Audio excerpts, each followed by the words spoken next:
AVoverIPoE Roadshow, and we are here with Ian. Ian, thank you so much for giving us some of that kit that we were able to show on our gaming simulator rig with, utilising the Dante.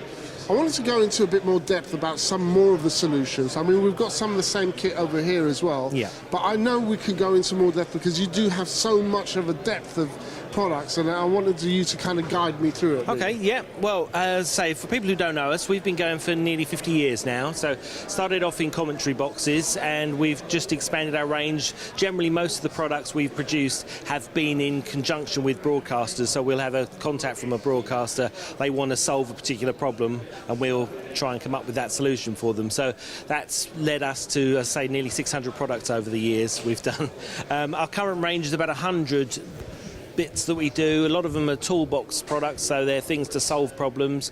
The GTM, which is one that you've got on your stand there, we had a number of eSports tournaments that they were using our Intercom systems in, and wanted us to develop with them an eSports dedicated box, basically.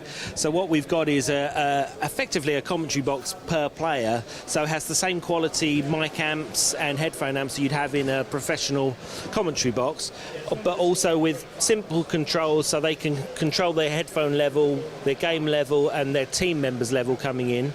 Everything on here is also mirrored on the software, so we have remote control over this. So if you don't want the players being able to change any of the system, it can all be done remotely via an engineer.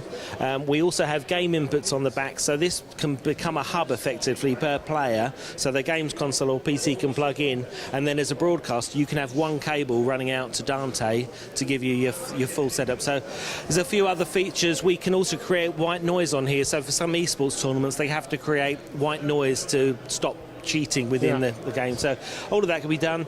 A couple of headphone amps in there, so you can use different kinds of headphones, or even have two sets with one set over the top, which again is another requirement for esports tournaments. But there's security involved with esports, so being able to lock out the controls, stop being able people to infiltrate the network is all part of that. So good little product. Giving a quick overview, the Divine speakers again, I think another one you've got, which is a 4-channel Dante-based network speaker. So you've got a network connection on the back there, PoE powered. On this one you've got a couple of connections on the bottom for mic stands, and you've also got a VESA plate on the back. More importantly though, you've got the ability to prioritise audio coming in. So say for example channel 3, you want the director coming in on that. If you've got music or foldback or anything running, channel 3 can then override, dim that audio, and then you can have, so people won't miss their cues. Or so.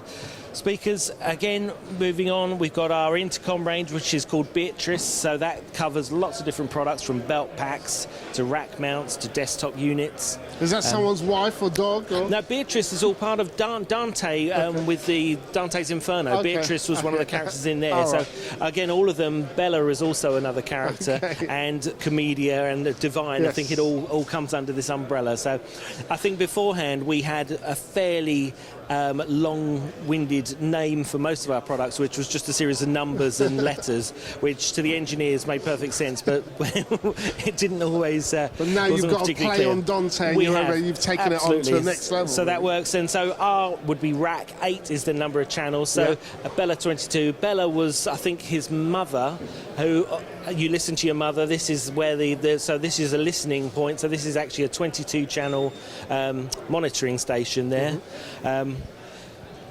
Our I/O boxes, the dark range, are we've got dual AECs on all of these. We've got primary and secondary with the fibre as well on the front there. So again, from a broadcast point of view, you've got 4 power supplies all working with redundancy. So again, if you get any losses in one power, you should be pretty live. Another product which has come through one of our other sides of our business, this is called the Vittoria.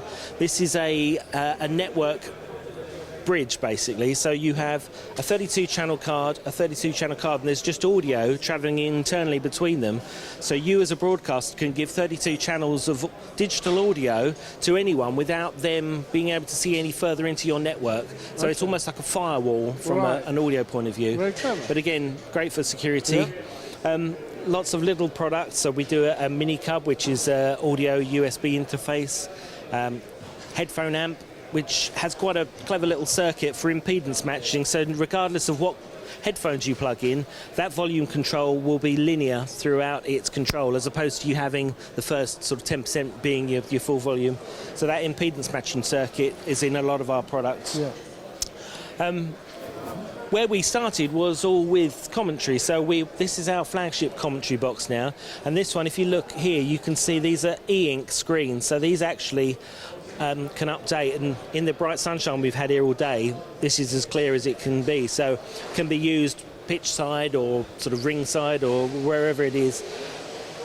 On top of that, you've got Dante in there. You've got analog channels on the back as well for 3 commentators. As good a quality mic inputs that you can possibly get with a referee compressor. So regardless of whether they're talking at this level or screaming, it won't clip, it just rolls off on the top. So all our commentary boxes follow the same lines, but this has an awful lot of features in there with a mixer and the e-ink screens. Coming down, we've got a fairly new product to us, which is our mobile phone. So this is a broadcast mobile phone.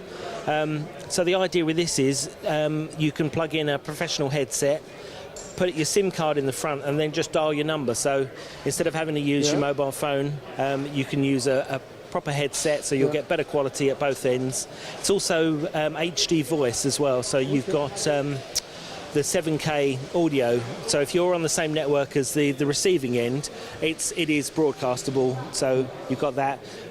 Along with that, we've got it plugged in with DC power here, but you've got USB-C and good old classic AA batteries on the side, which can be available anywhere around the world, as opposed to lithium-ion, which may not necessarily.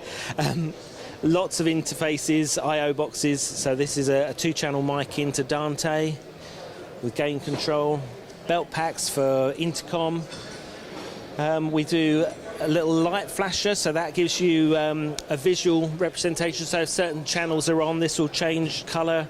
A simple podium mic, so it can be used at a reception point or backstage if you want to make calls out, and you've got, again, 4 Dante channels to be able to call. Can I just ask, is this one of these Mr. Putin's office, and the other one? That is exactly what it is. This is just for nuclear strikes. No, this is just a 2-channel interface, but obviously everybody understands how to use a phone, whereas it's surprising how many people don't understand how to use a microphone. So actually giving somebody a telephone to pick up and use, it does work. So again, something like that, hanging on the side of the stage to make it cool. And of course, with an older generation, you have to really think about that when you're designing it. So it's not just in terms of as an interface, you have to think logically. Look, you've got a certain, I've done a lot of work with councils and with judges and things like that. So when you're using technology, you have to be, really thinking about how they use technology. Absolutely. And adapt it to their use. So. It's easy because, again, when you're in the industry and you understand how all these things work,